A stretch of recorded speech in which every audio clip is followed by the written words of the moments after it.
कृतिका मन ही मन सोच रही थी कि पहले सोनाली की माँ सौमिता ने उसके डैड को उससे छीन लिया और अब सोनाली ने उसके बचपन के प्यार अनिकेत को।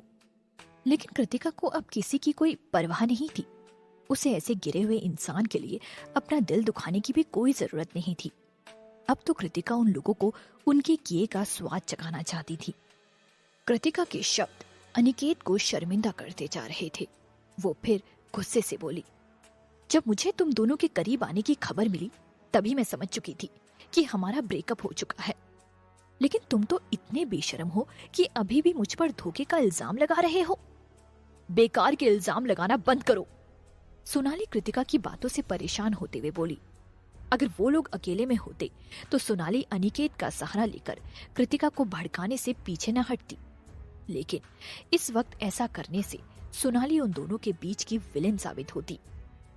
सोनाली खुद का बचाव करते हुए बोली, गैर मर्द के साथ तुम हॉस्टल के कमरे में पकड़ी गई हो और कीचड़ हम दोनों पर उछालना चाहती हो। मैं कीचड़ उछालना चाहती हूँ? कहते हुए कृतिका ने झटके से निखिल ओबरॉय की बाहों से खुद को छुड़ा लिया और एक हाथ से अपना टॉवल संभालते हुए आगे बढ़ी और दूसरे हाथ से सोनाली के गले में पड़ा हुआ नेकलेस खींच लिया। सोनाली ने कभी सोचा भी नहीं था कि कृतिका ऐसा कुछ कर सकती है। कृतिका तुरंत नेकलेस में लटकता हुआ पेंडेंट उन्हें दिखाते हुए बोली, अनिकेत, याद आया? ये पेंडेंट तुमने खुद स्पेशल ऑर्डर पर बनवाया था। हार्ट शेप के उस पेंडेंट के पीछे बहुत ही खूबसूरती से अनिकेत और सोनाली का नाम लिखा गया था। अब अनिकेत और सोनाली चाहे जो भी बहाना बनाए, सच तो सामने आ ही चुका था। कोई इतना बेवकूफ तो नहीं हो सकता कि ये भी ना समझ सके कि इस तरह के पेंडेंट किसी को मजाक में गिफ्ट नहीं किए जाते। तभी वहां खड़ा एक पुलिस ऑफिसर बोला, ये आप लोगों का पर्सनल मैटर है तो प्लीज इसे अलग से सॉल्व कीजिए। वैसे मिस कृतिका, क्या आप काफी देर से यहीं पर थी? जी हाँ, बिल्कुल। कहते हुए कृतिका निखिल ओबरॉय के कंधे पर हाथ रखकर खड़ी हो गई। निखिल ने भी उसका सच नहीं बताया। वो बस धीरे से मुस्कुराते हुए कृतिका के चेहरे को देख रहा था। कृतिका ये तो नहीं जानती थी कि निखिल ने सच क्यों नहीं बताया, लेकिन वो इस बात के लिए उसकी एहसानमंद जरूर थी। तभी वो पुलिस ऑफिसर की तरफ देखते हुए बोली, कुछ हुआ है क्या? जी हाँ, आपके साथ वाले कमरे में जो गेस्ट थे उन्हें कोई बुरी तरह घायल करके भाग गया है। हालांकि उनकी जान बचाने के लिए उन्हें हॉस्पिटल ले जाया जा चुका है, पुलिस ऑफिसर ने कहा। ओह, अब अच्छा, लेकिन मुझे इस बारे में कोई आइडिया नहीं है। मैं तो यही कमरे में थी।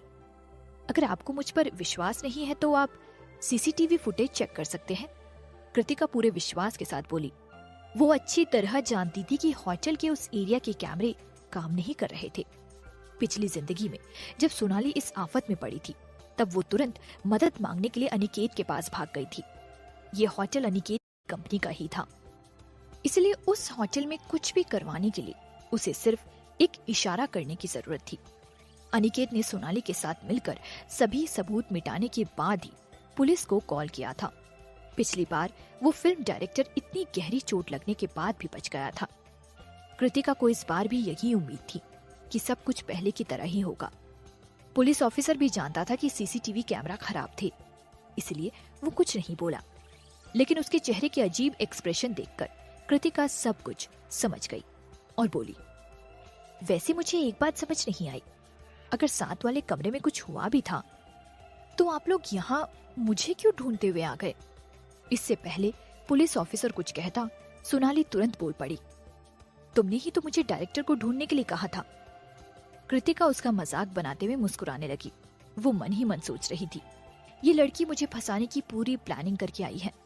कृतिका उसकी तरफ मुस्कुराते हुए बोली, अब मैं तुम्हारा मतलब समझ नहीं पा रही हूँ। मैं तो सिर्फ एक असिस्टेंट हूँ, मेरा डायरेक्टर के साथ क्या लेना देना? क्या तुम ये कहना चाहती हो कि मैं उस डायरेक्टर से अपने लिए रोल मांगने गई थी? कृतिका ने तुरंत अपना फोन उठाया और सोनाली का भेजा हुआ मैसेज पुलिस ऑफिसर को दिखाते हुए बोली, इंस्पेक्टर साहब, ये देखिए, सोनाली ने मुझे मैसेज भेजा था, आप खुद चेक कर सकते हैं। पुलिस ऑफिसर ने तुरंत फोन चेक किया। उन दोनों के मैसेज कुछ इस तरह थे। सोनाली ने लिखा था, मैं डायरेक्टर से मिलने के लिए होटल रूम में जा रही हूँ, तुम्हें भी मेरे साथ चलना है। कृतिका ने लिखा। क्या इतनी रात को डायरेक्टर से होटल रूम में मिलने जाना ठीक होगा?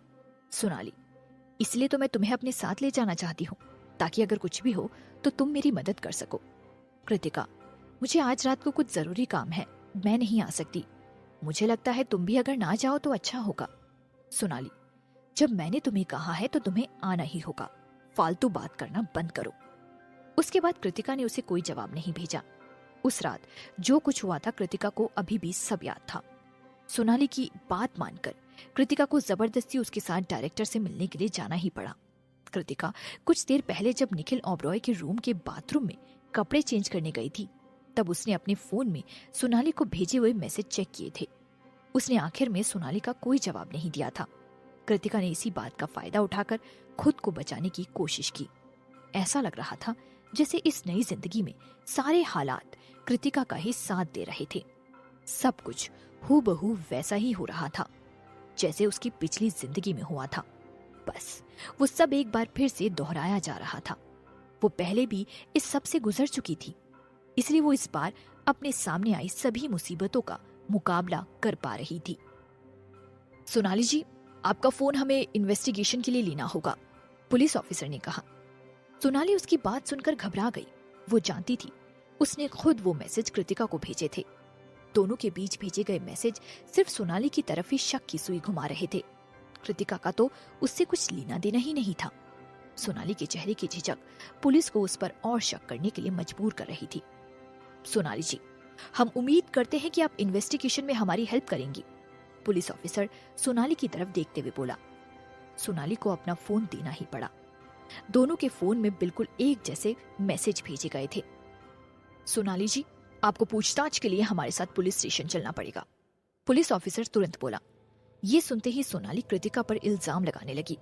कृतिका, तुम झूठ बोल रही हो। सच तो यह है कि मीटिंग में मेरे साथ तुम भी आई थी। कृतिका बिल्कुल शांत रही और अपनी आंखें चढ़ाते हुए बोली, अभी तो तुम कह रही थी कि मैं अकेली डायरेक्टर से मिलने गई थी। तुम बार बार बात क्यों बदल रही हो? ये सुनते ही पुलिस ऑफिसर का शक सोनाली पर और भी ज्यादा बढ़ गया। सोनाली परेशान होकर अनिकेत की तरफ देखने लगी, लेकिन अब अनिकेत भी क्या कर सकता था।